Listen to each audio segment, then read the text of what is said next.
Okay, so it's been a couple of weeks since I've had an opportunity to do this, and I don't need to, I guess, go into background about work schedules and stuff. Though I've got a couple of interesting prospects about a possible another job that I might could get here pretty soon. So I'm going to keep my fingers crossed on that one. But anyway, the last time I was here, I was reading out of that chapter more about alcoholism, and of course I titled the video "More Lies About Alcoholism," which is what I'm gonna continue with this one. And of course I'm gonna skip some things. I'm not gonna do like the Quackaholics Anonymous cult does, where they go over line by line as though there's some hidden Da Vinci Code in between each line. But it's funny. When I was a cult member, and I was just sold on the whole entire idea that this was the only way to get any kind of help. People were always pushing this book down my throat. They were always talking about, you got to read the book, you got to read the book, you got to read the book, which was kind of interesting to me because that's all they ever did at the meetings. I mean, they quote the book, they read the book, they talk about the book, they talk about praying, they pray before meetings, and then they ram God down your throat at every chance they can get. And they're not talking about, to me, any kind of religion. I won't get started on religion in general on this video, but I'm talking about, to me, there's, when you're dealing with a religious cult like Quackaholics Anonymous, what they're really selling you is this idea of what I call AA God. I think I mentioned it in other videos before. It's this God that will punish you if you take a drink. You can do any kind of immoral, horrible thing you want to. You can be the worst kind of scumbag on the face of the earth, but as long as you don't drink, work steps, and go to meetings, then you get blessed with parking spaces. I know that there's other people who know what I'm talking about. You'll hear in meetings, I was late for a doctor's appointment, and there was a parking space, and I looked up at the sky and said, God, thank you for the parking space. Yeah, higher power, God, get you parking spaces over other people, right? But anyway, the funny thing about it is, I remember Penn and Teller, the famous magicians. They had a TV show called Bullshit. I don't know if anybody remembers it or not. It was on Showtime. They did one on AA, which was brilliant, but they did another one on the Bible where they said read the Bible because the world needs more atheists. Now, me personally, I'm not an atheist, and I'm not going to go into a whole lot of detail about my own beliefs. We'd be here all night if I did that, but. When it comes to the actual AA book, I think we can almost apply the same logic. Read the AA Big Book because the world needs more people to see what bullshit it is. It's really funny, when I was in the cult, all of this sounded so profound to me, and now that I'm out and I've been away from meetings and away from those horrible people and away from the whole toxic environment for a long time, it just, like I said last time, it just looks so silly. I'm not going to go through the entire freaking book. I'm not going to put anybody through that. I think that's cruel and unusual punishment to actually put people through reading this whole thing. But there is a couple of chapters in this book that I had rammed down my throat so much when I was in that fellowship that I almost feel like it would be a duty to read out of it a few places that's rammed down people's throats as absolute truth. For people who are getting out of the cult and people who are trying to deprogram, so that we can look at the sheer lunacy of it, and hopefully, mainly for people who are trying to deprogram, that they can see that this stuff that you've been swallowing for years, like I did, as an absolute truth, is actually absolute garbage. The last time, it's been about a couple of weeks now that I had left off, I was talking about all of the assertions that they're making and all the generalizations they're making and how they bracket everybody into this category. And so I'm just going to kind of pick back up where I left off. I'll see how much I can cover. I'm not going to hopefully do a whole series of videos on this one shitty chapter, but enough to kind of expose it for what it is. Last paragraph I had left off is the part where it says that despite all we could say, many who are real alcoholics are not going to believe that they're in that class. Real alcoholics again. Here we go with that shit. By every form of self-deception and experimentation, they'll try to prove themselves exceptions to the rule, therefore non-alcoholic. Now, got to go back and reiterate what I said the last time I made this video. When I was boozing myself to death, I never I never went around when I was, guzzling liquor early in the morning, saying, I'm proving it to myself. I'm deceiving myself really good here. I'm just like everybody else, Never thought like that. I never worried about being an alcoholic or a heavy drinker, or I never really worried about a label. I see that so often in Quackaholics Anonymous meetings. They'll say, I didn't want to believe I was an alcoholic, or in this dramatic tone, or I was worried I might be an alcoholic. I really don't think most people who are really caught up in their addictions, like I got to be at one point in their life, are really worried about being branded a fucking name. I think they're worried about the fact that, Jesus, I can't get a grip on all this drinking. I can't get a grip on all this drug use I'm doing. I'm out of control here, and I don't know how to stop. The only problem is the solution on how to stop is inundated everywhere in our society, that you got to be totally abstinent for life, that you got to live in this phony spiritual mumbo jumbo bullshit, and that you got to answer to sponsors. And it's such a shame that there's so many people in the country right now and all over the world that are suffering with addictions and think that this is some kind of answer. But it goes on to say, if anyone who is showing inability to control his drinking can do the right about face and drink like a gentleman, our hats are off to him. Heaven knows we've tried hard enough and long enough to drink like other people. Well, that's a lie. That's a complete and total lie. Have you ever noticed how when you're in newcomer meetings, they'll always say something to you like, nobody in here is going to tell you that you're an alcoholic. That's a decision only you can make. And that's a complete and utter lie, because they turn right around and they'll say stuff like, nobody gets here by mistake. They'll say that, if you're here tonight, it's because, you're not like normal people. Normal people don't come to AA meetings. Normal people don't worry about the drinking problem. They do not respect anybody who can moderate, or anybody who can stop on their own. In fact, constantly they preach that nobody can stop on their own and nobody can moderate. In fact, they claim if you can do either one of those things, then you never were an alcoholic to begin with. That's real convenient to me, how they got this all worked out and all sewn up in some kind of way where they have this set of rules and this set of goals that keeps changing and moving around, to where it's always evasive, to where they've always got some excuse or some kind of response and answer that makes an excuse for, why their cult is not infallible. And it's something that should have clued me in a long time ago when I started in AA. The fact that it was infallible, could not be questioned. That there was only one set of facts available in the world, and that was just it, the end. It's all set in stone. Luckily, since being out for a long time, I found out that isn't true. But as far as them saying they respect people, they don't respect people. I mean, what do they tell you all the time when people don't come back? They say they're out there. They'll tell you that, there's only three choices, locked up, sobered up, or covered up. They tell you that if you don't conform to their way of life, you sign your own death warrant.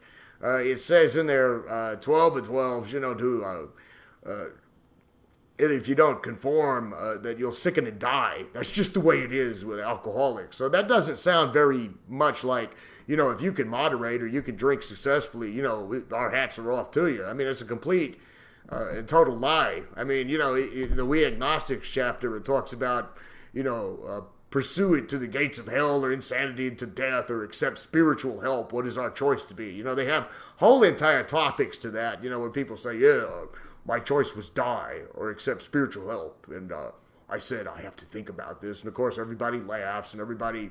and the reason you have to think about that is because if there's any shred of rational thought left in your brain, you know that accepting spiritual help is probably not the answer to why you're drinking yourself to death. It wasn't for me, So they go on to say, here are some of the methods we have tried. Drinking beer only, limiting the number of drinks, never drinking alone, never drinking in the morning, drinking only at home, blah, blah, blah. I'm not going to read that whole paragraph. You probably, if you're here watching this video, you've heard it read in meetings. And here's the funny thing about it. As far as the methods you're using to control your drinking, at the time that my drinking, me personally, was completely and utterly out of control, I wasn't actually looking... And I reiterated this the last time I made one of these. I wasn't looking at the circumstances in my life that was driving me into drunkenness. I wasn't looking at the state of hopelessness that was pushing me towards drunkenness. I truly believed that external circumstances had absolutely nothing to do with why I was drinking. AA tries to tell you that. You know, they got that one little chapter. It says, job and no job, wife and no wife, anybody can get. Well, that's actually not really true, is it? I mean, when you're sitting under a bridge, you know, and you've got nothing left to live for, and everybody in society has turned their back on you, and you've got an arrest record, and the chances of getting a fucking job or an apartment are zero. I mean, that's not quite the same circumstances as someone who's maybe had a few or two beers one too many times at the country club and decides they need to stop. I mean, external circumstances play a large role in your addiction. I mean, in spite of the fact that AA tries to teach you that you exist independently of this world, and the external world can't affect you at all in any kind of way, shape, form, or fashion. I mean, try telling that to someone who lives with an abusive spouse. Try to tell that to someone who lives with an abusive parent, or try to tell that with someone who's got a kid in a hospital with leukemia, or try to tell someone, who's worked, say, for 30 years at a particular job and got their retirement saved up, and then they come in one day to find out their entire company has gone bankrupt and they're wiped out and they're about to be homeless. Tell these people that external circumstances have absolutely nothing to do with the way they behave, and we'll see what the answer is to that. That's bullshit. That's another way that AA blames the alcoholic or blames the person addicted, without, with saying you're going through all these methods to try to control your drunkenness, but you're not really looking at the reason why you're getting drunk to begin with. And no, it's not some mythical spiritual disease. You're not morbidly bankrupt. Okay, you're not in need of spiritual help. There's something really wrong with you, maybe mentally, maybe externally, any number of factors that could play a part in this. So to throw this paragraph out about here are some of the methods we've tried as though that proves anything, it doesn't. It's just really another way of hooking you into the cult. Yeah, I've done that. I've tried to drink beer only. Yeah, I've tried not to drink in the morning. Yeah, I've tried to, I've tried to say that I'll only drink at a certain time of day, and it didn't work, so therefore AA is right. You're making a big logical leap. You're making a big logical fallacy by making an automatic leap here. In other words, I tried to drink beer only. I ended up getting drunk last night. Okay, that means AA is right. All right, you're making a huge presumption based on some thing that probably anybody with an addictive behavior has done. I imagine people that have problems with candy, have done the same thing. Well, I'll only, buy this, or I'll only buy this one box. I mean, I do it with cigarettes all the time. I used to say, when this pack runs out, I'll stop. I don't even try to lie to myself about that anymore. But luckily, with all the long hours I work, I'm able to kind of severely reduce my habit of smoking. And I'm not saying it's okay to smoke. I mean, it's a shitty habit. I wished I'd never picked it up. But I'm just saying that this is not some weird proof that alcoholics exist independently of the rest of the human race. They try to act like you're some weird specimen, bodily and mentally different from your fellows. This is crap. So it goes on to say, we do not like to brand any individual as an alcoholic, but you can quickly diagnose yourself. Step over to the nearest bar room and try some controlled drinking. Try to drink and stop abruptly. Try it more than once. It will not take long for you to decide. If you're honest with yourself about it, it will be worth a bad case of jitters if you get thoroughly sold on the idea you're a candidate for Alcoholics Anonymous. So again, this is another way to rook you into absolute desperation to buy into the cult bullshit. But the last thing I think I would do to a guy, like if somebody came up to me and they like, hey man, I got a real bad problem with heroin. I mean, seriously, man. I mean, I'm using, I'm sharing fucking needles, and everything else that you can, paint me a real horrible scenario. I don't think the first thing I would say to the dude is, what you need to do, you need to go shoot up some more heroin. And you need to go someplace and you need to really get a bad batch of heroin and shoot it up, because that's the first step in admitting you need God and me to figure out your life for you. I mean, what they're really saying is we'll put you in so much pain and agony that we can say to you, are you ready to fill your head with all our brainwashing and all our lies and all our propaganda? That's an incredibly cruel thing to do to someone. I used to see them in meetings say, if you don't think you've had enough, go out and drink more. The last thing someone trying to do, when they're trying to quit drinking, is have someone tell them to go drink. And if you're going to say, well, nobody's making them drink. I mean, they're just weak if they go out and drink. Well, I thought you said they were powerless over alcohol, that they had a disease. And, but you're telling me now that they have a choice in the matter, that browbeating them by saying, go drink, is a healthy thing, a form of bullying, because after all, they're weak if they give in to it. I mean, is there anybody anywhere that would think it was acceptable if somebody came to work and said, guys, I'm trying out a new diet because I think that, my doctor said I got, some heart problems and everything from being overweight. I'm going to try to lose some weight before Christmas. Do you think anybody would consider it acceptable behavior to go out to the guy and say, no, go out and stuff your fucking face because we don't think you're serious enough to go on a diet? Would anybody see that kind of behavior as anything but what it is being a fucking asshole? I mean, I don't really think so. So I think it's really weird that this whole there is a solution crap that comes out of Quackaholics Anonymous is telling you, well, first, go drink yourself into oblivion and get really in bad shape, and then come crawling to us, and then we'll really beat you down and fill your head full of brainwashing. Then, here's the killer part. Though there is no way of proving it, there's no way of proving it. Well, I guess we can just end the fucking video right now. You're saying that all of this is subjective? You're saying that all of this is just your opinion? Well, what's the point? I mean, there's no way of proving it, right? We believe that early in our drinking careers, most of us could have stopped drinking. Well, you can stop drinking at any time in your so-called drinking career. People do it all the time. I mean, whether you're in Quackaholics Anonymous or whether you're somebody that does it through, whatever method you choose, you are ultimately the one not drinking.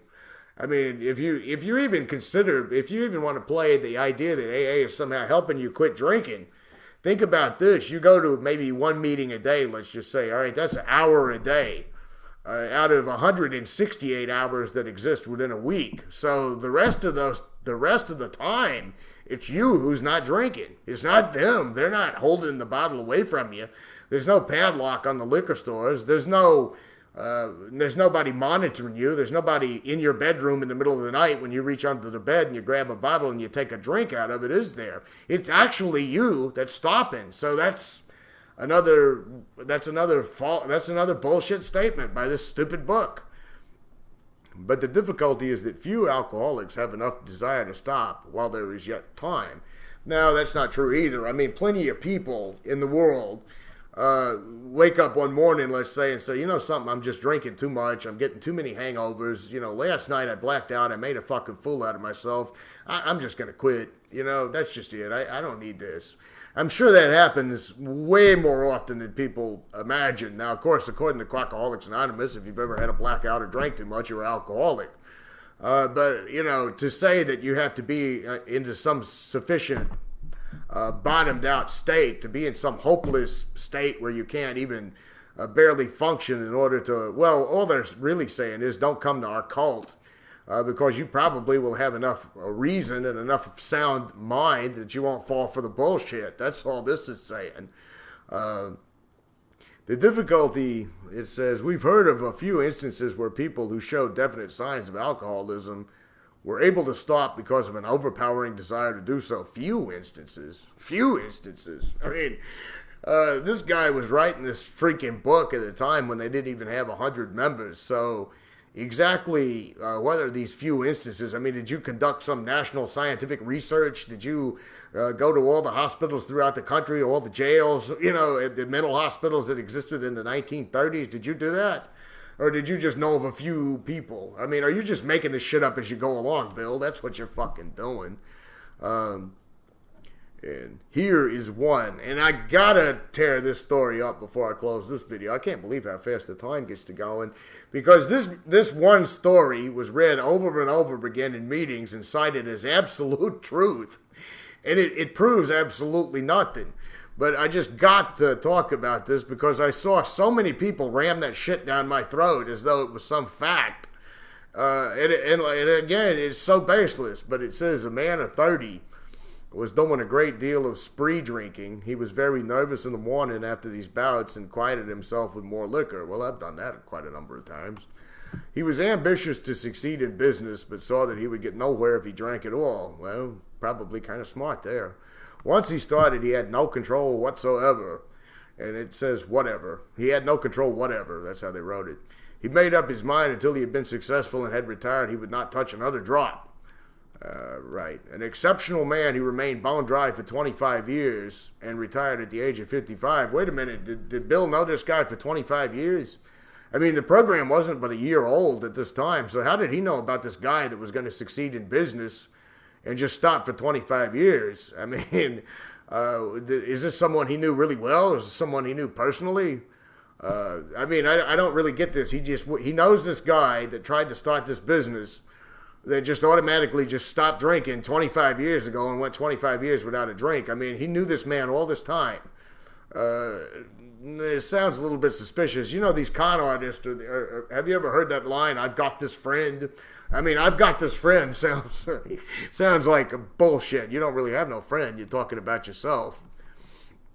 But it says he remained bone dry for 25 years, retired at the age of 55, fell victim to a belief which practically every alcoholic has, that his long period of sobriety had qualified him to drink as other men. Wait a minute, you were with this guy the day he retired, right? You talked to this man personally. You talked to this man that you've known for 25 years and stopped drinking for 25 years, and the day that he retired, you was right there talking to him, and he says, you know something, I believe I can drink now because I'm not an alcoholic. Wait a minute, the term alcoholic didn't really get put into the public consciousness until this horseshit book was out. So where was this man's sudden awareness of himself? I mean, I'm saying that I got a nose for bullshit, and this story just gets more hokey by the second. But out came his carpet slippers and a bottle. In 2 months, he was in a hospital. And then I'll skip. Tried to regulate his drinking for a while, making several trips to the hospital. Then gathering all his forces, he attempted to stop, found he could not.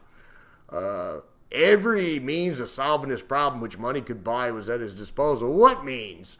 I mean, really, in the 1930s, you only went to the insane asylum, or I mean, you had quack remedies. Quack remedies for drinking goes all the way back into the mid-1900s, and I'm not just talking about temperance movements. There's a book about a serial killer called Devil in the White City, about a really disturbed dude named Mudgett.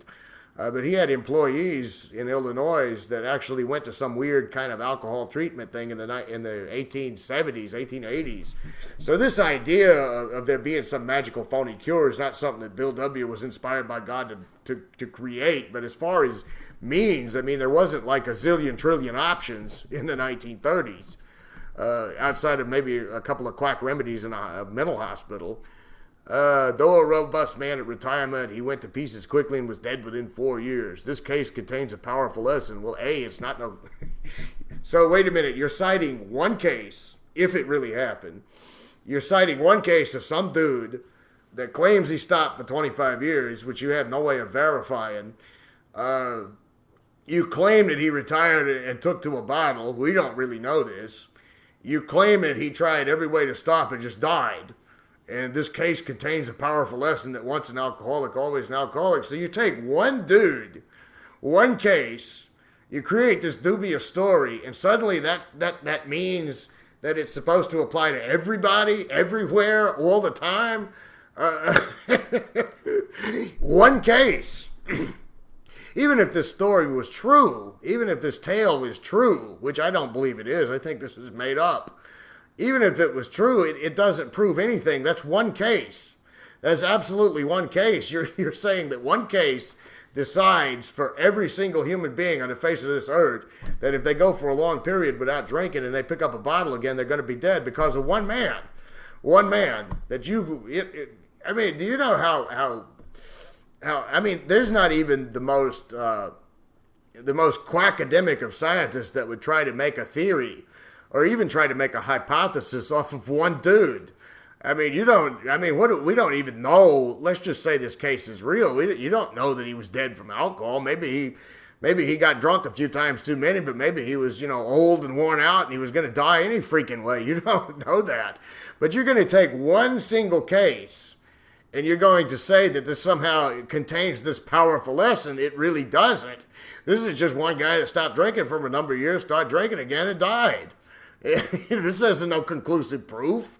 It's ridiculous how many times I had that story cited to me in meetings as though this was some absolute proof, some concrete evidence of something that means that if you stop drinking successfully for a period of time on your own, that you're inevitably going to go back and drink yourself to death, because there's this friend who went 25 years without a drink that just suddenly died in retirement. Yeah, that's the most scientifically sound, convincing case of empirical data that I've ever seen right there. And of course, this chapter goes on and on and on about, well, actually they have 3 cases. They have one other guy that went on a binge, one other guy that went on a binge, and that's their scientific evidence. So in other words, once an alcoholic, always an alcoholic, is based on this one made-up story. I mean, the fact that this one made-up story has convinced the public and the entire public for decades now that if you ever had a problem with drugs and alcohol and you quit, that if you ever go back to it, you're gonna freaking die, is coming off this one phony ass story. I mean, that is truly the only part in the big book that I've done searches for about once an alcoholic, always an alcoholic. Is this one case. It says right here, most of us have believed that if we remain sober, we could thereafter drink normally. But here's a man who at 55 years found out where he'd left off at 30. We've seen the truth demonstrated again and again. Well, how did you see the truth demonstrated again and again? The program wasn't even a fucking year old, and you didn't even have 100 members at this time. You're acting like you've seen this, worldwide with all these case studies and all this other stuff. This isn't nothing. I could make up a story off the top of my head to say it proves something, okay? I could say there was a guy that liked to shoot guns when he was a kid. He did a lot of target practice with those guns, and then when he got old, he stopped doing that for a while, and then when he got old, he tried to shoot a gun again, and a bullet ricocheted and hit him in the head and died. That contains a really powerful lesson, that if you ever handle a gun, you will be killed by a bullet. And I've seen that happen time and time again. I mean, that's just how fucking hokey that is. I mean, but this is scientific evidence. And then they act like this book is so absolute. It says young people may be encouraged by this man's experience to think they can stop as he did on their own willpower. We doubt if many of them can do it because none really want to stop. Here we go again. He just knows what everybody thinks here.